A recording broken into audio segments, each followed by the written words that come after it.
Have you noticed it? The airports are quiet. Hotel lobbies, once bustling with families and tourists, are echoing with silence. Broadway streets, once lined with camera-flashing tourists, are now surprisingly walkable. No, we're not back in the early days of the pandemic. This is 2025, and America's tourism industry is in crisis. But this time, the borders are wide open. So why isn't anyone coming? From rising airfare and inflation to global travel advisories and media-fueled safety fears, the U.S. is watching a vital economic engine slowly stall. And if this trend continues, it could cost the country more than $20 billion this year alone. So what exactly is going wrong? And is there any hope of turning things around before it's too late? If you're finding this eye-opening, don't forget to like and share this video. It helps get this story out to more people.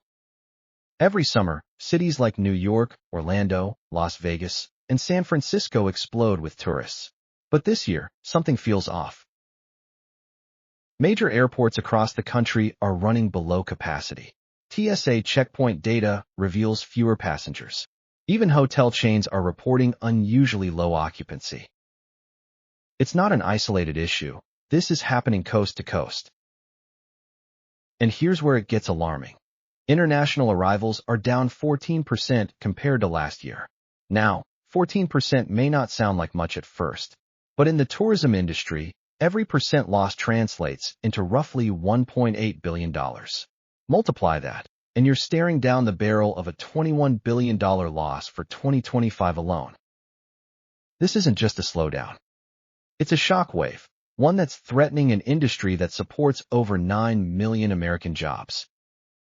Some of the U.S.'s most loyal visitors are pulling back hard. Take Canadian Airlines. Several have slashed flight capacity to U.S. cities by up to 76%. That's not trimming fat. That's chopping off entire limbs. And they're not alone. Western Europe is following suit. Flights from the UK, Germany, and France are down 17 to 28%, depending on the route. Even travel from South America, traditionally more stable, has dipped by 10%. If international visitors once treated the U.S. as a dream vacation or essential business stop, many now see it as too expensive, too political, or too dangerous. And here's where it really stings. Even Americans aren't traveling like they used to. After a couple years of rebound from pandemic restrictions, domestic travel is slipping again. People are canceling vacations, skipping family road trips, and even scaling back on business travel. Why? Because everyday costs are crushing their budgets. One tweet summed it up perfectly. When you're financing burritos, a Disney trip isn't even on the radar. Airfares are up. Hotel prices have surged. Car rentals? Forget about it.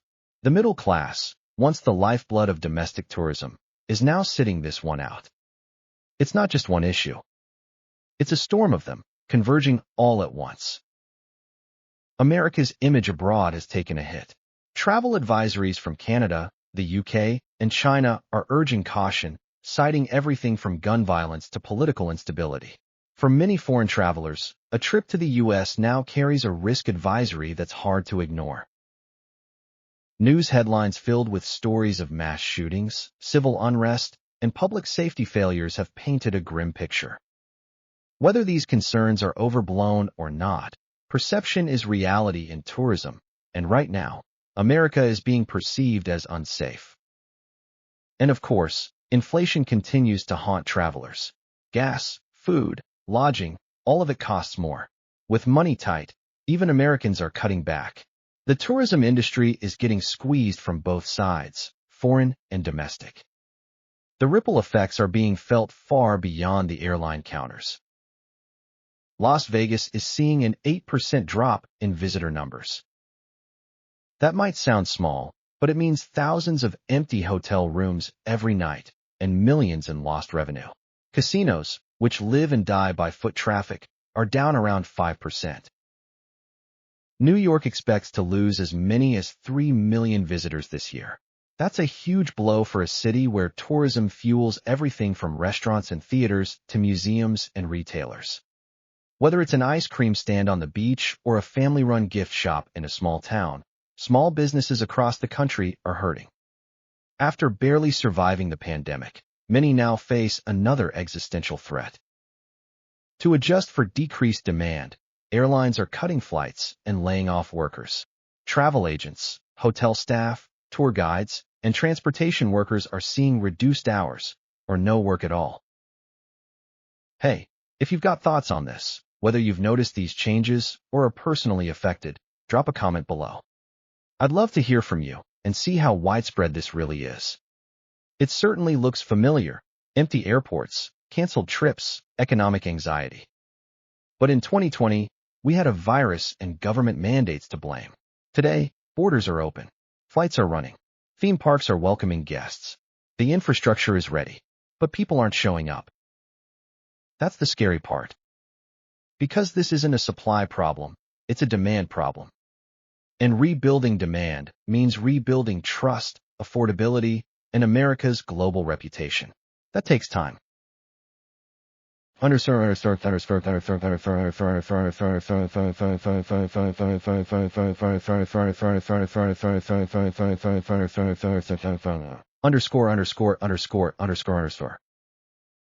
There are efforts underway to revive tourism.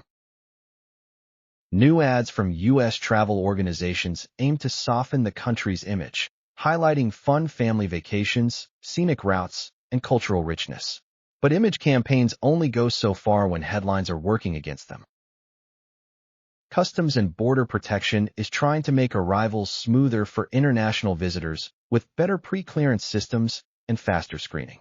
It's a good start, but hardly enough on its own. Ultimately, unless the country addresses root causes, gun violence, political division, high costs, these fixes are cosmetic. Tourists don't just want pretty brochures. They want to feel safe, welcomed, and that their money goes far. This isn't just a tourism dip. It's a moment of reckoning. If trends continue, the U.S. tourism industry could lose over $20 billion this year. For an industry that directly and indirectly supports millions of jobs, the consequences are staggering. But there's hope if real changes are made. From government policy to local hospitality, everyone has a role to play in repairing America's image and restoring confidence. Communities can support local attractions. Leaders can foster diplomacy and calm the rhetoric. Businesses can adapt to changing expectations and offer better value. Tourists want to return. They just need a reason to believe it's worth it. America's tourism crisis is bigger than empty hotel rooms or missed flights. It's about how the world sees the United States. And right now, the view isn't flattering. The road to recovery will be long.